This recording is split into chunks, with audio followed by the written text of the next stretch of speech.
एक लुच्चा टुच्चा साधक कैसे कैसे सवाल करता है, भगवान ने सृष्टि क्यों बनाई, राम ने सीता के साथ ऐसा व्यवहार क्यों किया, रावण सीता को क्यों ले गया, भगवान कृष्ण गोपियों के साथ क्या लीला करते थे।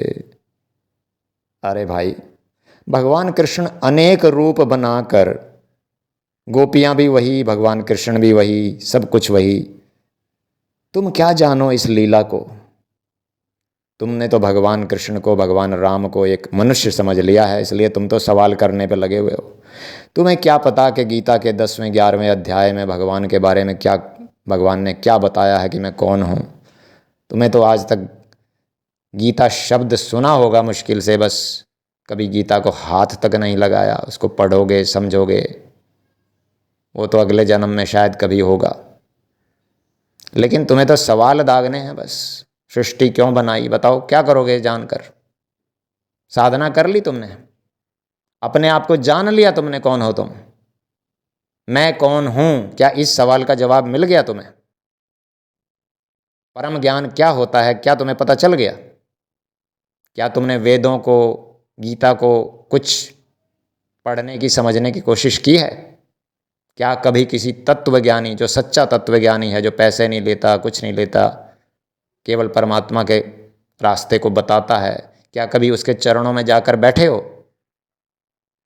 बस हमेशा अपने ज्ञान का घमंड रहा है। हमेशा यही सोचते हो कि मुझे सवाल पूछने आते हैं, और कोई भी कुछ भी कहेगा मैं अपने सवालों से उसको निरुत्तर कर दूंगा, उसके पास कोई जवाब देने को नहीं बचेगा। मेरे प्यारे साधक, ऐसा करके तुम ये नहीं सोच, पता तुम्हें कि तुम कितना भगवान का अपराध करते हो, और इस अपराध की कितनी भयंकर सजा मिलेगी। तुम्हारा कर्तव्य ये बनता है कि तुम साधना करो और अपने सवालों के जवाब अपने आप ढूंढो। तब आपको पता चलेगा कि किसी के सवालों के जवाब देना कितना मुश्किल होता है। तुम ढूंढो ना। क्या तुम्हें मानव शरीर नहीं मिला है। तुम रेडीमेड सब उत्तर क्यों चाहते हो किसी से। क्या होगा सिर्फ सुनने से, किताबें पढ़ने से तुम्हें क्या मिलेगा। जब तक तुम आचरण में नहीं उतारोगे, बातों को समझोगे नहीं, तो तुम्हारा भला क्या होगा उसमें, मैं ये पूछता हूं।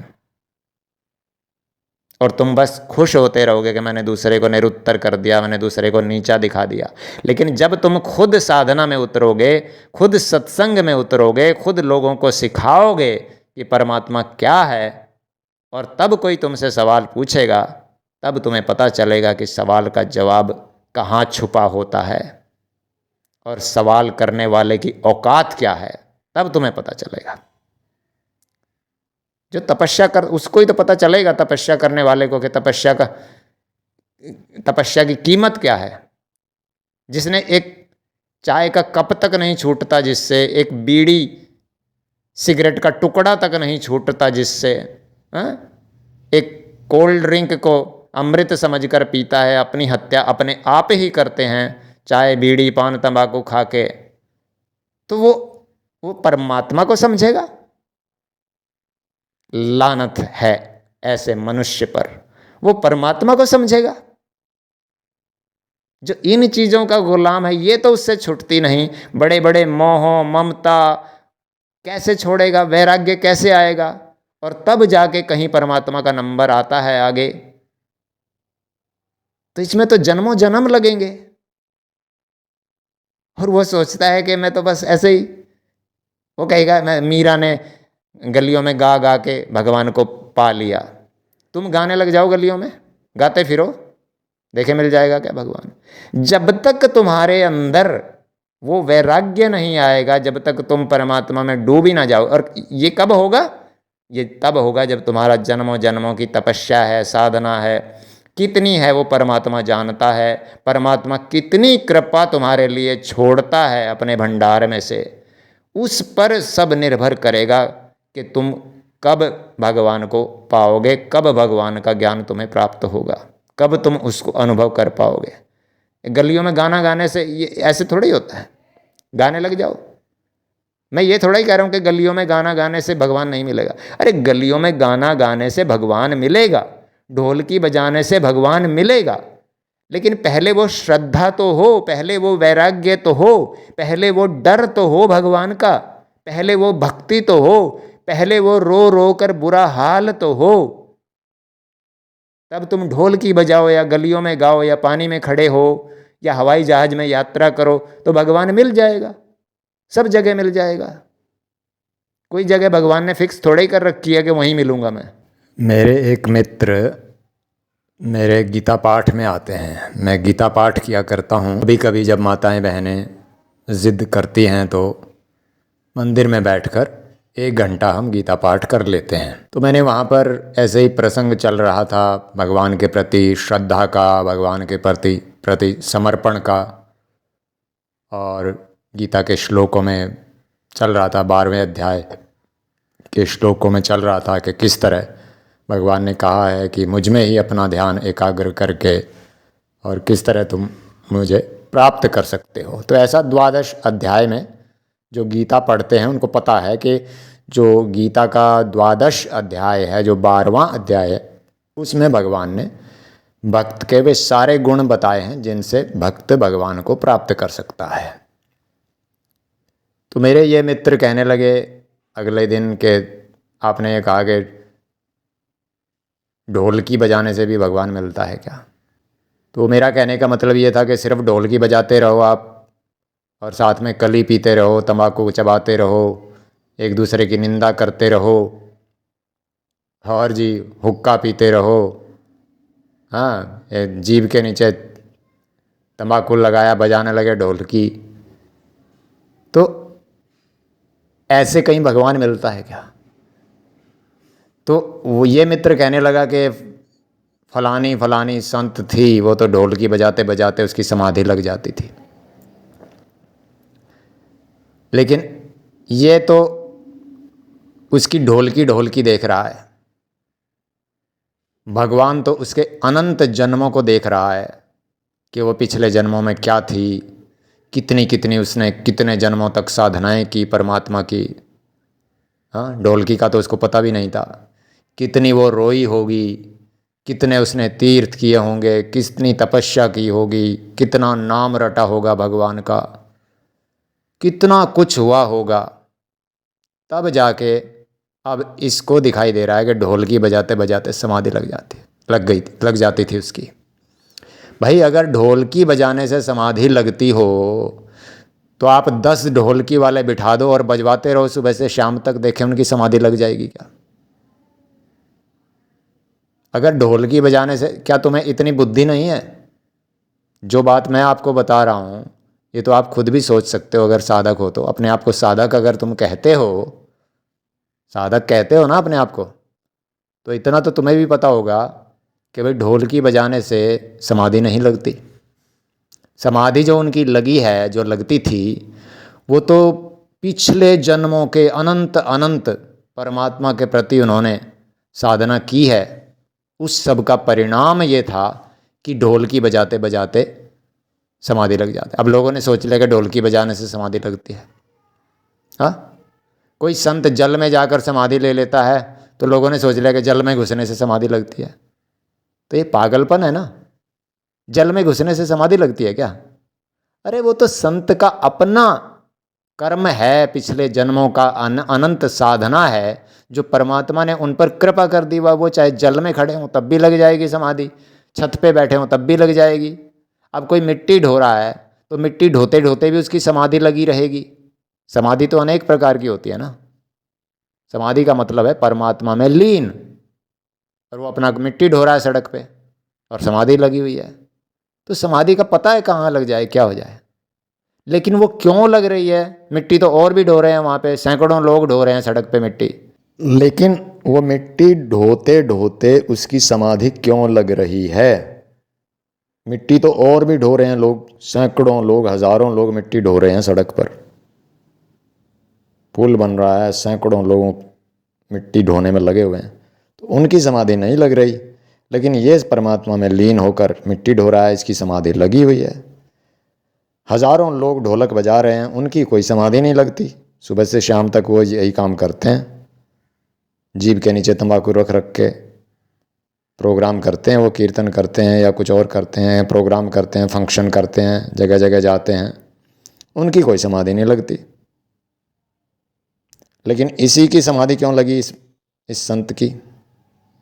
तो ये तो भाई एक विचार करने योग्य बात है कि उनका विरह इतना है, वो इतनी रोई होंगी परमात्मा के लिए, इतना वैराग्य उनके अंदर हुआ होगा, इतना आचरण में उन्होंने परमात्मा के बताए हुए जो गुण हैं साधक के अंदर जो होने चाहिए, गीता में जो भगवान ने बताए हैं, उनमें वो खरी उतरी होंगी। अनेक परीक्षाएं दी होंगी पिछले जन्मों में, कितने जन्म वो ले चुकी होंगी, ये तो परमात्मा को पता है। और इस जन्म में परमात्मा ने उन पर कृपा कर दी।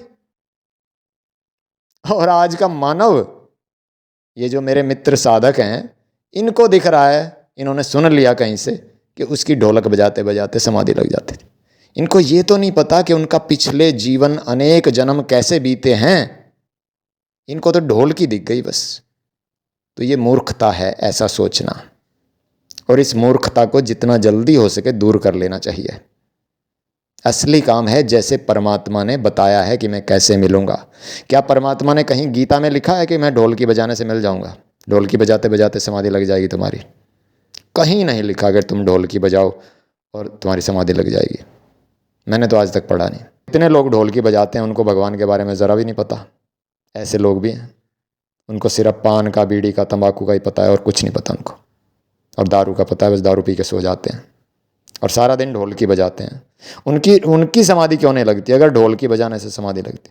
तो यदि तो मैं कह रहा था कि यदि आप चुगली कर रहे हैं, निंदा कर रहे हैं, बातें कर रहे हैं और शुद्ध हरि कथा नहीं कर रहे हो, शुद्ध कीर्तन नहीं कर रहे हो। शुद्ध कीर्तन होता है जिसमें परमात्मा में ही डूब जाता है इंसान। ना उसे कोई ये पता रहता कि तेरे पास कौन बैठा है, ना उसको ये पता रहता कि तूने क्या खाया था, क्या खाना है, उसको कोई सुध बुध नहीं रहती।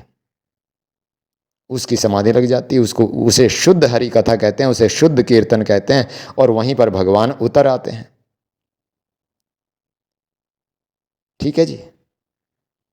तो अब किसी की आलू छीलते समय समाधि लग गई, किसी की साइकिल पे जाते समय समाधि लग गई, किसी की बस में बैठे बैठे समाधि लग गई।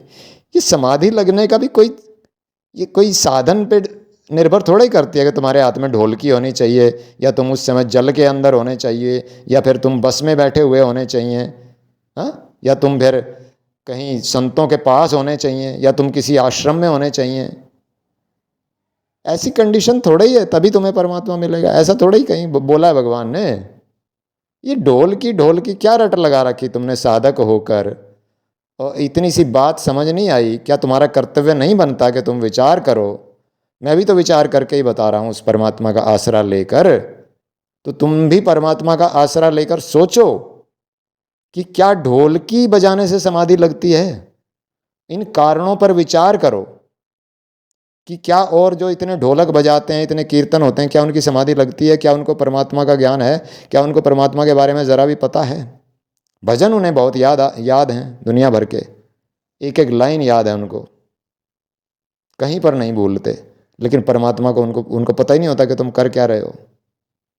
वो या तो दारू पी के गा रहे होते हैं, या पान चबा के गा रहे होते हैं, या तंबाकू ले रखा होता है मुंह में और बस गा रहे होते हैं। तो इतना तो तुम्हें भी पता है, तुम भी संसार को देखते हो मेरे प्यारे प्रभु। तो आशा है मेरे ये मित्र इस मेरी वीडियो के बाद मुझसे कभी ऐसा सवाल नहीं करेंगे। और मैं तो सवाल करने वाले को एक लुच्चा साधक मानता हूँ, एक टुच्चा और लुच्चा साधक। एक साधक फालतू सवाल नहीं करता है, वह सिर्फ करके देखता है और वहीं से अपने उत्तर निकालता है। वह सिर्फ करके देखता है और वहीं से उत्तर निकालता है। जब दूसरे से कोई रेडीमेड उत्तर आप चाहते हो तो आप लुच्चे साधक हो, लुच्चे टुच्चे। लुच्चे और टुच्चे साधक वे होते हैं जो दूसरों को नीचा दिखाना चाहते हैं और खुद उनका ना चरित्र ठीक है, ना उनका आचरण ठीक है, और खुद वो चलते नहीं है साधना पर। तो विचार करो कि आप कौन सी श्रेणी में आते हो।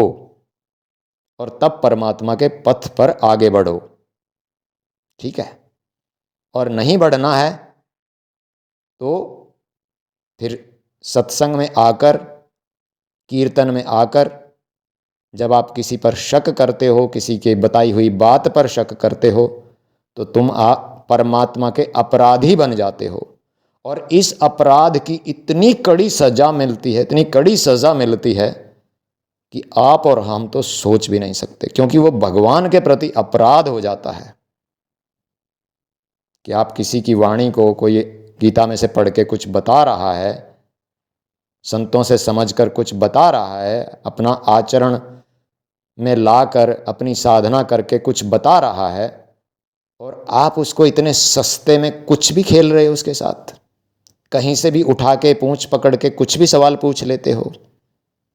आपको आगे का, पीछे का, जन्मों जन्मों का कोई ख्याल नहीं आता कि इस बंदे ने क्या किया होगा। तो इतनी बुद्धि का इस्तेमाल तो करना ज़रूरी है, तभी हम अपने आप को साधक कहला सकते हैं। नहीं तो हम एक लुच्चे साधक ही हैं, और उसका अंजाम परमात्मा ज़रूर देगा, चाहे वो आप हैं या मैं हूँ। जो भी लुच्चा साधक है, जो भी पाखंडी साधक है, उसको भयंकर सज़ा मिलनी ही मिलनी है। जो दूसरों में दोष निकालता है, उसको एक दिन पड़े पड़े कहीं सड़ना है ही, इसमें कोई शक नहीं है। जय श्री राम।